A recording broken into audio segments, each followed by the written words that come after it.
Estamos estudiando el Salmo número 9 y vamos al versículo 13 y 14,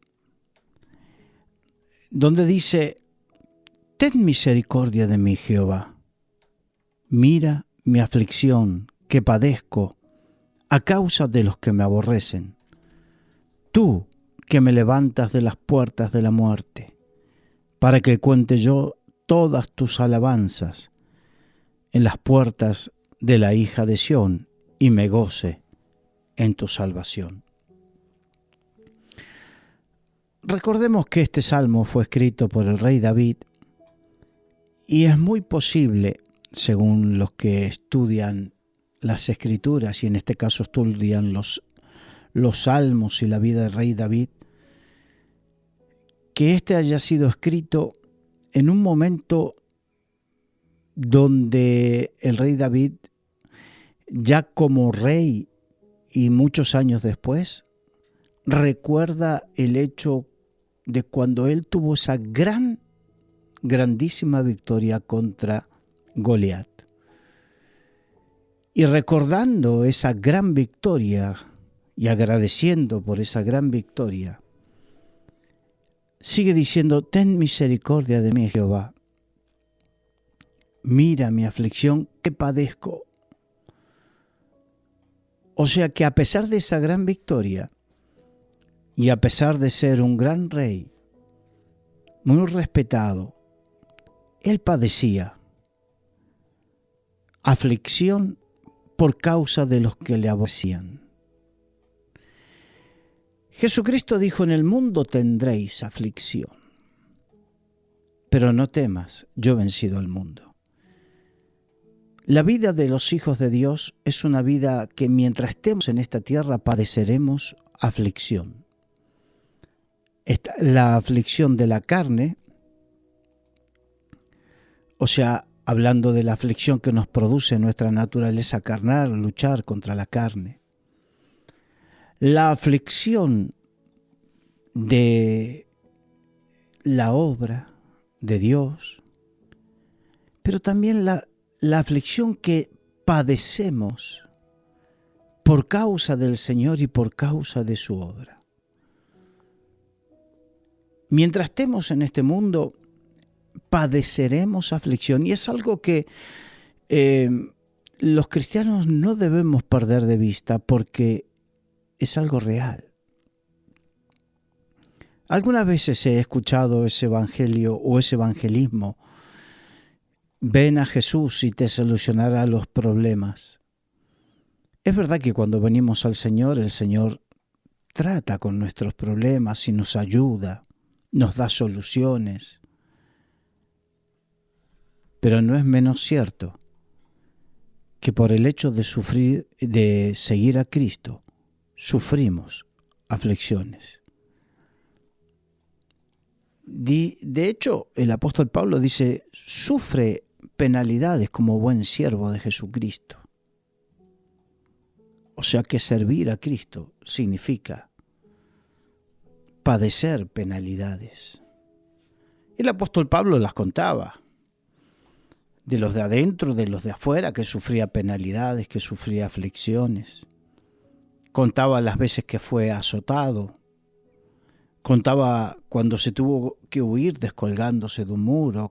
Contaba las veces que sufrió naufragio, que padeció frío, que padeció hambre, que padeció injusticias. El ser discípulo de Cristo implica ser aborrecidos. Jesús dijo: a mí el mundo me aborrece y a vosotros aborrecerá. Le advirtió a los discípulos. Y si tú y yo somos discípulos, no debemos perder esta perspectiva de ser aborrecidos. ¿Qué significa que te aborrezcan? Aborrecer significa detestar. El mundo nos detesta. Y muchas veces no entendemos por qué, si nosotros queremos el bien de los demás, queremos la bendición de los demás. Pero el espíritu de este mundo y el espíritu espíritu que tenemos los hijos de Dios son como el agua y el aceite. No se mezclan.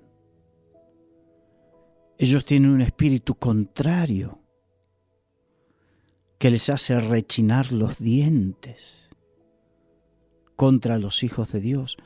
Y en sí, la gente de este mundo, la gran mayoría de las veces, no sabe por qué tienen esa tirria, ese detestar a los hijos de Dios. No saben por qué. Es como comparándolo con aquellos que no saben por qué, pero odian al pueblo judío. Es algo que no lo pueden explicar. No hay una lógica en ello, pero lo hacen. Y así sucede con los hijos de Dios. No hay una lógica, no hay un motivo objetivo, pero sí hay un odio. Y ese odio tiene que ver que pertenecemos a dos reinos diferentes, a que tenemos dos espíritus totalmente diferentes. Nosotros tenemos el espíritu de Cristo y este mundo tiene el espíritu del anticristo. Por lo tanto, no es dentro de una lógica racional, pero sí está dentro de la lógica espiritual, que si tenemos dos espíritus diferentes, seamos aborrecidos y detestados por este mundo y por la gente de este mundo. Por lo tanto, no debemos sorprendernos. No deberíamos, sí que nos sorprende tanta maldad, nos sorprende tanta encona, pero verdaderamente tiene su fundamento en las enseñanzas de Jesucristo. Él ya lo advirtió. Y tú y yo tenemos que prestar oídos, precisamente porque el rey David, con todo el bien que hizo, él tuvo muchos enemigos, de los de dentro y de los de fuera. De los de fuera era obvio, los enemigos tenían que ver con los pueblos que querrían conquistar a Israel o que tenían conquistado Israel y fueron rechazados, o con los pueblos que fueron conquistados por el rey David. Pero de los de dentro, ¿cuántas veces nos duelen las cosas que nos suceden dentro de aquellos que de repente son nuestros hermanos, de aquellos que profesan nuestra misma fe, de aquellos que participamos en el cuerpo y la sangre de Jesucristo? Sin embargo, muchas veces nos encontramos que nos detestamos entre nosotros y que nos hacemos daño entre nosotros. Oh Señor, sí que esto nos tiene que llamar a una profunda reflexión. Ten misericordia de mí, Jehová, mira mi aflicción que padezco a causa de los que me aborrecen. Tú que me levantas de las puertas de la muerte. La Biblia dice que el Hades y la muerte serán vencidos, derrotados. De hecho, Jesucristo venció a la muerte. Y nosotros estábamos a la puerta de la muerte, pero la gracia de Dios nos alcanzó. Por eso adoramos al Señor de todo nuestro corazón, porque Él nos libró de la muerte. Y la palabra muerte no significa, etimológicamente, no significa la cesación de los signos vitales de la vida del cuerpo. La palabra muerte significa separación. Y no hay peor separación que la muerte que produce el pecado, que la separación de Dios y de su gracia. Por eso el Señor nos levantó de la muerte, como levantó a Lázaro, así nos levantó a nosotros para poder tener fe y para poder ser hechos hijos de Dios y herederos de su gracia. Y el rey David en el Salmo 9, después de que decía, tú que me levantas de las puertas de la muerte, en el versículo 14 dice, el motivo para el cual Dios lo levantó de la muerte, dice, para que cuente yo todas tus alabanzas en las puertas de las hijas de Sión y me goce de tu salvación. Y evidentemente aquí el rey David nos muestra a ti y a mí cuál es el propósito de que Él haya hecho tan maravillosa obra en nuestras vidas. Para que la disfrutemos, porque dice, y me goce en tu salvación. Nuestro gozo tiene que estar puesto en la salvación, en que Dios nos salvó. Y para eso debemos entender completamente lo que significa la salvación. En el griego la palabra soteria, salvación, que habla de la redención integral de nuestra vida. Significa arrebatados con poder de aquel que nos tenía cautivos. Y si el Hijo del Hombre os libertare, seréis verdaderamente libres. Nos gozamos en la liberación que hizo el Señor con poder de nuestras vidas, que hizo sobre nuestras vidas, como cuando Israel fue cautivo después de 430 años de cautiverio en Egipto, de esclavitud en Egipto, y fue llevado en libertad a caminar por el desierto hasta llegar a la tierra prometida.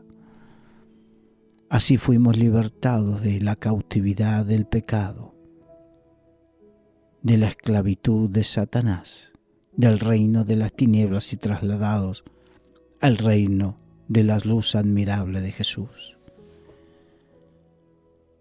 Por lo tanto, debemos aprender a disfrutar, a gozarnos, a disfrutar de esta libertad que Dios nos dio.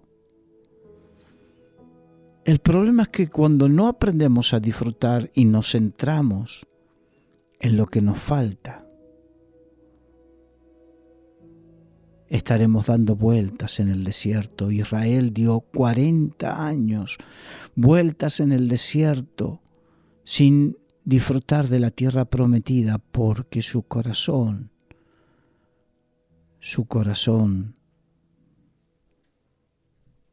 estaba en las cebollas de Egipto, en las falsas seguridades que le daba Egipto. A veces los hijos de Dios no disfrutamos de la salvación que Dios nos da, porque recordamos cosas de la vieja vida, la falsa seguridad que nos da las cosas de este mundo, sin olvidarnos que este mundo pasa y todo lo que en él hay.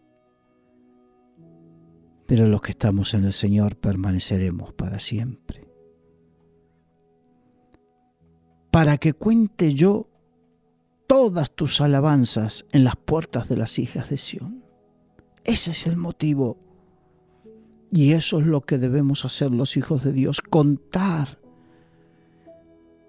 las alabanzas. Alabanza significa hablar bien de y no mentir. Cuando alabamos a Dios no estamos mintiendo, sino que estamos exaltando las grandezas de lo que Él hizo en nuestras vidas, contando Qué problema cuando no nos animamos a hablar y no nos atrevemos a contar lo que Dios hizo en nuestras vidas. ¿Acaso Dios no hizo algo maravilloso en ti? ¿Acaso Dios no te perdonó de los pecados? ¿Acaso Dios no te dio paz, no sanó las heridas de tu corazón? ¿Acaso Dios no cambió tu lamento en baile, tus tristezas en alegría? ¿Cuánto hay para contar de las maravillas de nuestro Dios? Había un joven que había nacido ciego y Jesucristo lo sanó y le encomendó que no contase nada. Pero este joven fue por todos lados. ¿Y cómo callar algo tan maravilloso que había sucedido en su vida? ¿Cómo callarlo? Contó por todos lados. Cuando el Señor hace algo en nuestras vidas, ¿cómo poder callarlo? ¿Cómo poder ser tan desagradecidos? ¿Cómo no alabarle? ¿Cómo no proclamarle? ¿Cómo no hablar de Él? Dice, para que cuente yo. Sí, tú y yo fuimos llamados a contar las maravillas de nuestro Dios. De hecho, el Señor dijo, si los hijos de Dios callan, las piedras hablarían, y yo no quiero ser avergonzado por una piedra. Que una piedra tenga que hablar de las maravillas del Dios que me perdonó, del Dios que me sanó, del Dios que me liberó, que me transformó. Tener que ser avergonzado por una piedra, porque en mi corazón no hay el agradecimiento debido, necesario. Si hay agradecimiento en tu corazón, no podrás callar.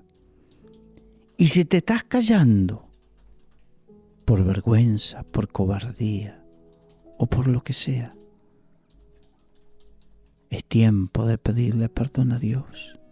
Porque el Señor dice que Dios no nos dio un espíritu de cobardía, sino un espíritu de amor, de fe, de poder y de dominio propio. Para no callar. Quizás tú estás diciendo, tú eres predicador. Cuando yo empecé a predicar, no era predicador.